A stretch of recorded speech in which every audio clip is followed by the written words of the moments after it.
আজ আমি দুইজন আহতের কথা বলবো। প্রথমে হাফেজ হোসাইন এক হাত হারায় আর এক হাত নিয়ে লড়াইয়ে নামবে, যদি আবার ডাক আসে সেটা বলতেছে এক হাত হারায়। এমন হাজারো যুবক পঙ্গু হয়েছে, তাও লড়াইয়ের মনোবল তারা কিন্তু হারায়নি। শোনেন তার মুখেই কথাটা শোনেন। এবং যদি আমার দেশ আবারও যদি বিপদে পড়ে, ইনশাল্লাহ এই এক হাত দিয়ে আবারও লড়াইতে নেমে যাব ইনশাল্লাহ। আমার দেশের জনগণ এবং আমার দেশের আমি নিজে ভালোবাসি, আমার দেশের আমি ভালোবাসি এবং আমার দেশের যে মানুষ, আমি দেশের মানুষেরও অনেক ভালোবাসি। যদি ইনশাল্লাহ আবার ডাক আসে, ইনশাল্লাহ এক হাত দিয়ে আবার লড়াই করতে যাব। আমি মাওলানায় পড়ি, হাফেজি শেষ করে মাওলানায় পড়ি। আমি হাফেজি শেষ করে মাওলানায় পড়াশোনা করি। এখন আর একজন মাদ্রাসা ছাত্রের কথা, সে বলছে যে আন্দোলনে আমরা সফল হয়েছি, কিন্তু আমার জীবন বিপর্যস্ত হয়ে গেছে। এখন অন্যের সাহায্য ছাড়া চলতে পারি না, গুলি লেগে এক চোখ পুরোপুরি নষ্ট হয়ে গেছে। ডাক্তার বলছে অস্ত্রোপচার করলে আর এক চোখ ভালো হইতেও পারে। কখন দিন কখন রাত কিছুই বুঝি না, মা বাবাকেও দেখি না কতদিন। জীবনে এর চেয়ে বড় কষ্ট আর কি হতে পারে।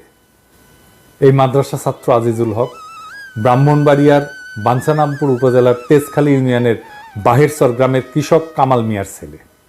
আজিজুল নরসিংদী সদর উপজেলার মাধবদী এলাকার পৌনাপুর ইসলামে ফাজিল মাদ্রাসার এইচএসসি দ্বিতীয় বর্ষের শিক্ষার্থী। পড়াশোনার পাশাপাশি তিনি একটা টেক্সটাইল মিলে চাকরি করতেন। তার এই আয়ে চলত পড়াশোনা আর সংসার। গত 18 জুলাই মাধবদী এলাকায় বৈষম্য বিরোধী ছাত্র আন্দোলনে গিয়ে গুলিবিদ্ধ হন। এরপর থেকে তার জীবন যেন থমকে গেছে। আজিজুল বলেন, কি যে দুর্বিষহ কষ্টে দিন যাচ্ছে তা কাউকে বোঝাতে পারবো না। আমার চোখের আলোর সঙ্গে সংসারের আলোও নিভে যাচ্ছে।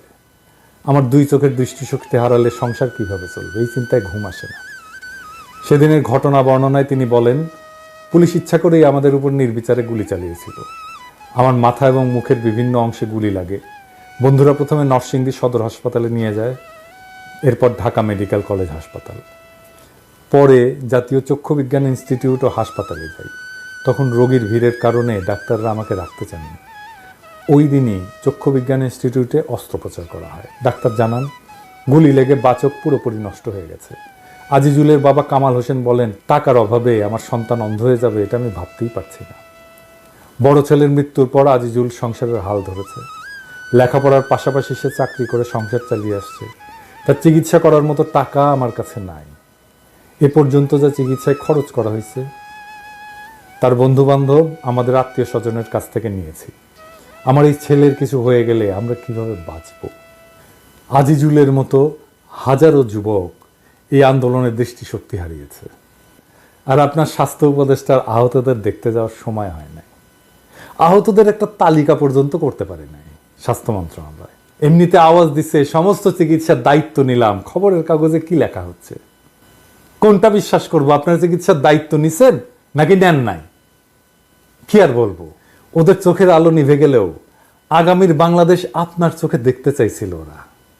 ওদের শরীর পঙ্গু হয়ে গেলেও আপনার শক্তিতে উঠে দাঁড়াইতে চাইছিল ওরা। এটি বিপ্লবী সরকার। বিপ্লবী সরকার বিপ্লবের সৈনিকদের দেখভাল করে, বিপ্লবকে রক্ষা করে, বিপ্লবের মর্মকে ধারণ করে। প্রফেসর ইউনূস, আপনি কি তাদের চোখের আলো হতে পারবেন? আপনার উপরে ভর দিয়ে কি পঙ্গু যোদ্ধারা উঠে দাঁড়াতে পারবে? বাংলাদেশ কি আদৌ এই ধ্বংসস্তূপ থেকে আবার উঠে দাঁড়াতে পারবে? এটা নির্ভর করতেছে একমাত্র এবং একমাত্র আপনার উপরে।